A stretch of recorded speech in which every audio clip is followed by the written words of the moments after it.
photography, which are being prepared with the correct equipment, using correct technique, and knowing the different camera settings. The camera and accompanying equipment are vital to success in photography. Digital cameras are much more popular, but film cameras have their place too.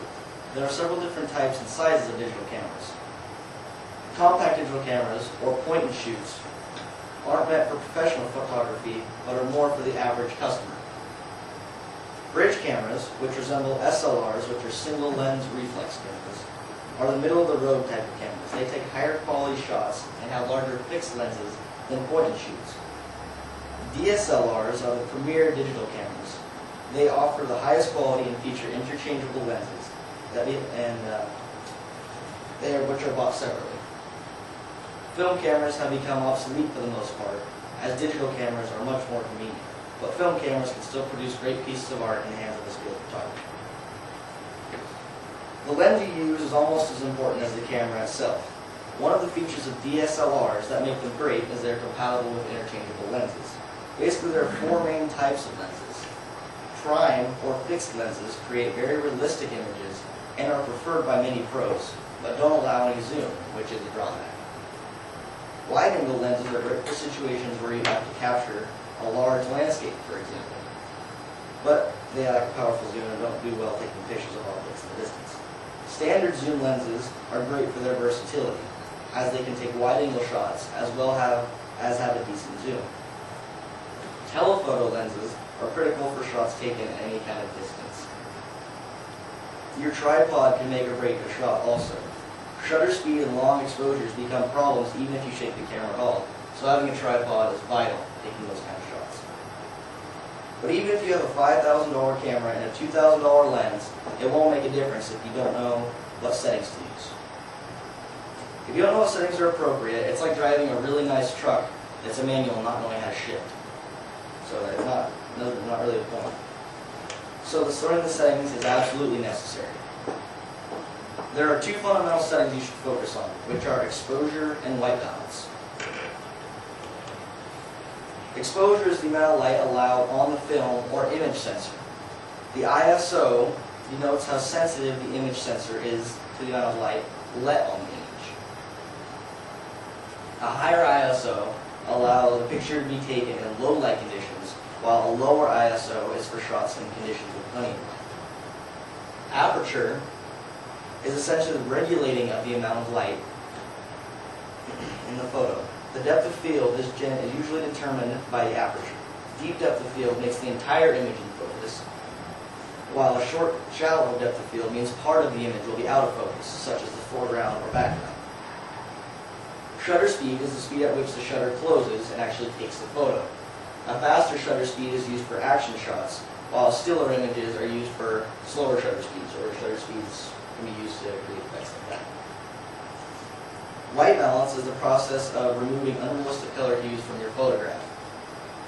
There are generally 8 different settings, which are auto, custom, sun, shade, cloud, tungsten, flash, and fluorescent, used for their respective purposes. When it's sunny, you want to use sun. When it's shady, you want to use shade. If you're using flash, you use flash for yourself. Now that you have your equipment ready with the settings correctly adjusted, you just need to know actually how to take the picture. Technique is where the photographer gets to make the photo unique. Composition is basically the putting together of your image. Framing your shot is often the hardest part since there are so many ways to do it. The rule of thirds is an imaginary grid in the viewfinder that divides the photo into 9 sections. Generally, the focus points in your picture should lie close to, if not directly on, the intersection of the borders of these sections. Even though the rule of thirds is a great way to help frame your photo, like all rules, it's meant to be broken, but it's important to understand the rule first and break it more effective. The angle you use is very important also. High-angle shots give a kind of condescending, overlooking perspective, where if you want more of a dramatic photo with a sense of superiority in your subject, you can use lower angles. Having good depth and plenty of layers add to the composition of your photo as well. Some good ways to set up good composure are reflection and symmetry.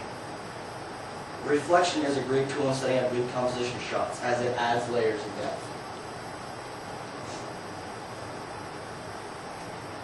Symmetry, especially when it occurs in nature, has always fascinated people and serves as a great focus point in the photo also.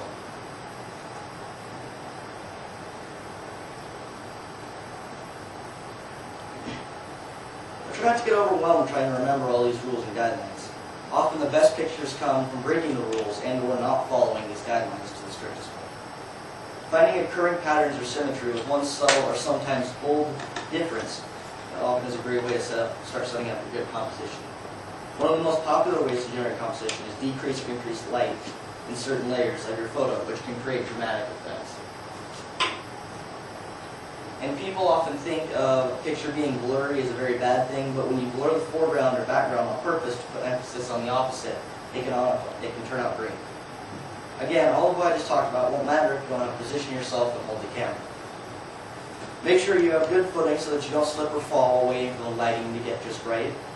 For example, the most important thing you can do with taking the picture is to hold the camera as still as possible, which is why a tripod is so handy. Especially if you're taking a long exposure shot with slow shutter speed, as it will totally build the picture. It's easy to get caught up in all the different techniques you can use, but have fun with taking your pictures. It's how you get to experiment and find what works best for you. Photography is a very detailed art with several more aspects than what I discussed. But what I have provided should get you started on being able to take a good photo. So the next time you see that lame person with their little point and shoot who has no idea what they were doing, know that people won't look at you and think the same ever again.